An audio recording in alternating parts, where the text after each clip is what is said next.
नमस्कार, hot topic में आपका स्वागत है। मैं हूं अखिलेश शर्मा।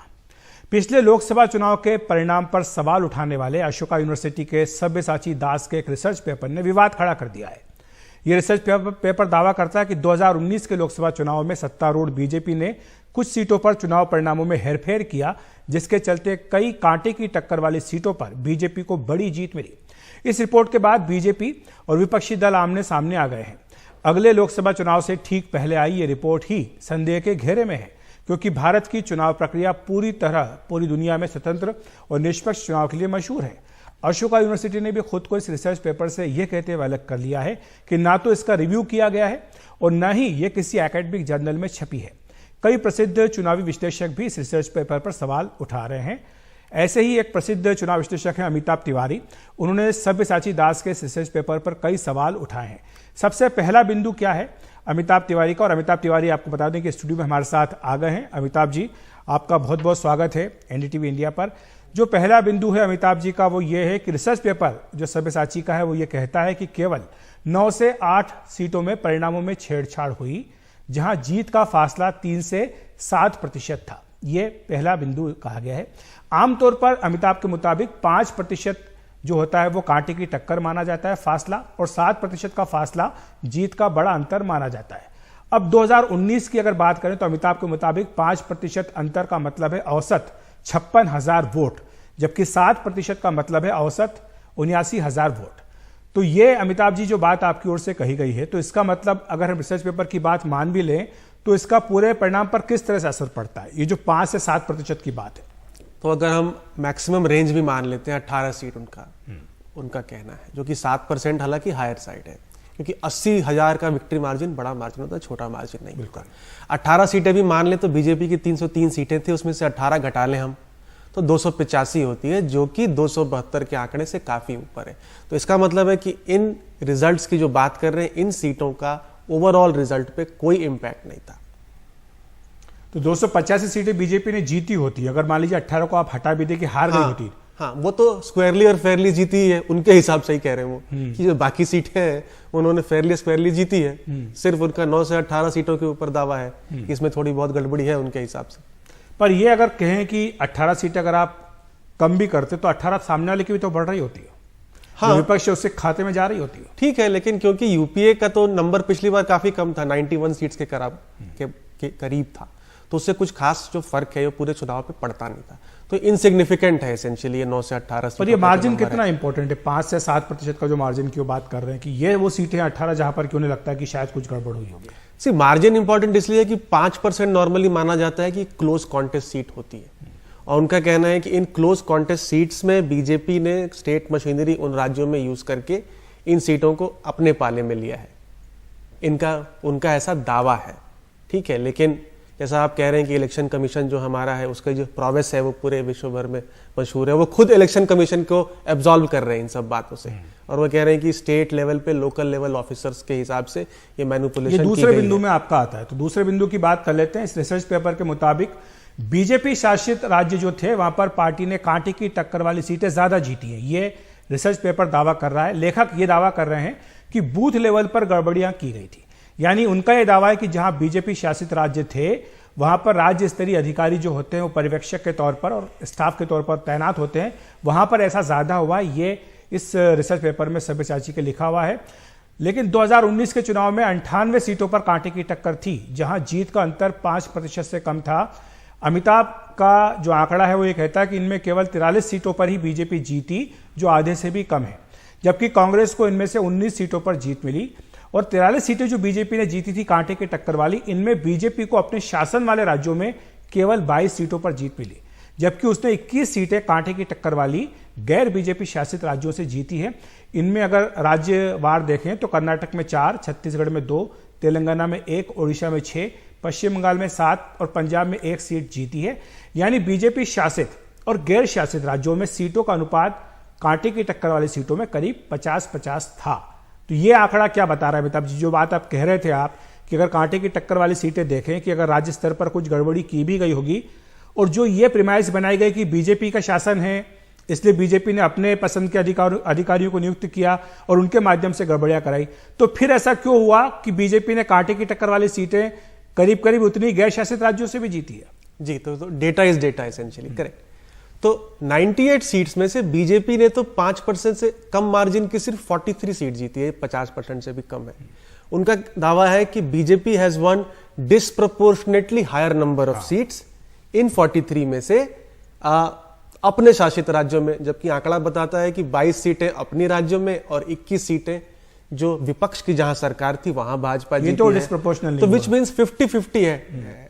कांग्रेस 19 सीटें जीती है, कांग्रेस का टोटल आंकड़ा 52 सीट था, यानी कांग्रेस लो मार्जिन से 1/3 से ज्यादा सीटें जीती है, लगभग 40%। वहीं भाजपा जो है 43 सीट्स आउट ऑफ 303, यानी 10-15% सीटें ही जो है वो यानी कम मार्जिन से ये जो जीती दावा है। किया जा रहा है बीजेपी के बारे में, ये एक्चुअली कांग्रेस के बारे में भी हो सकता था। हाँ, मतलब अगर ये उन्होंने लो मार्जिन सीट्स जो है वो सिर्फ बीजेपी की स्टडी करी है, करेक्ट।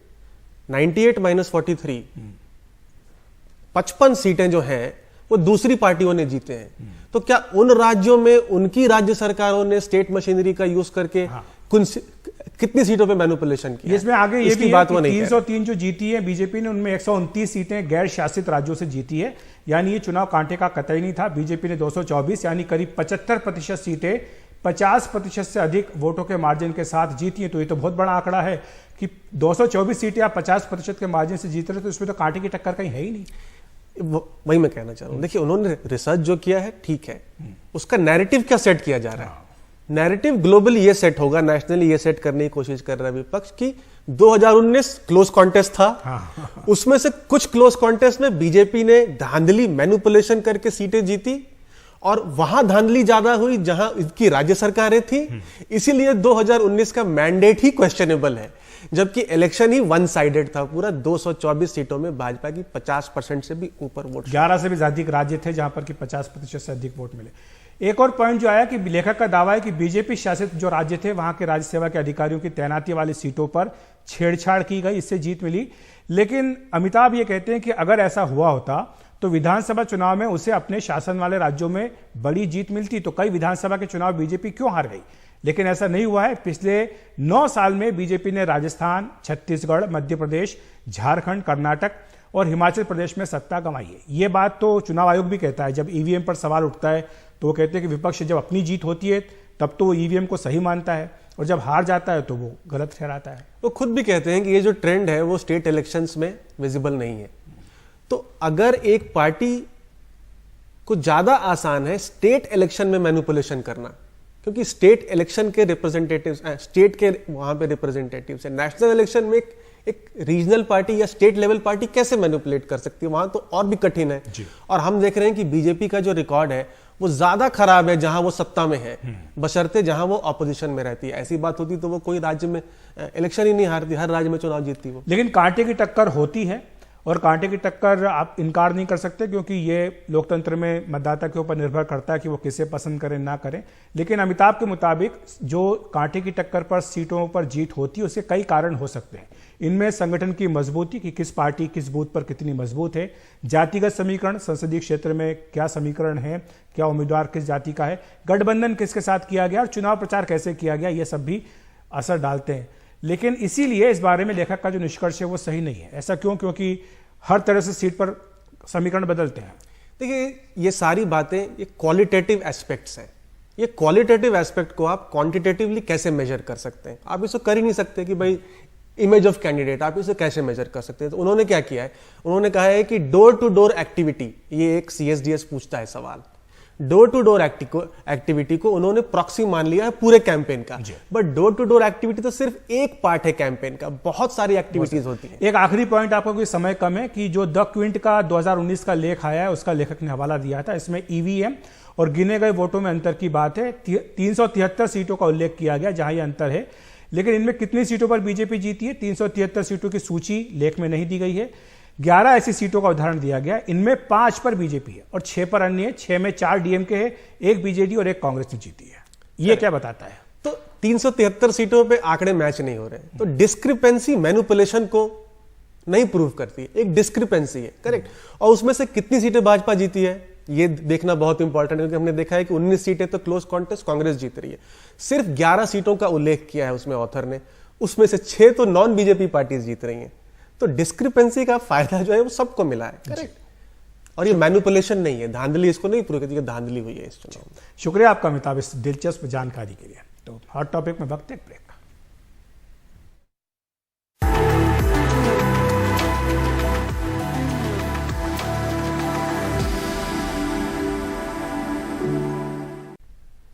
मोदी सरने मामले में कांग्रेस नेता राहुल गांधी को राहत मिली है। सुप्रीम कोर्ट ने राहुल गांधी की सजा पर रोक लगा दी।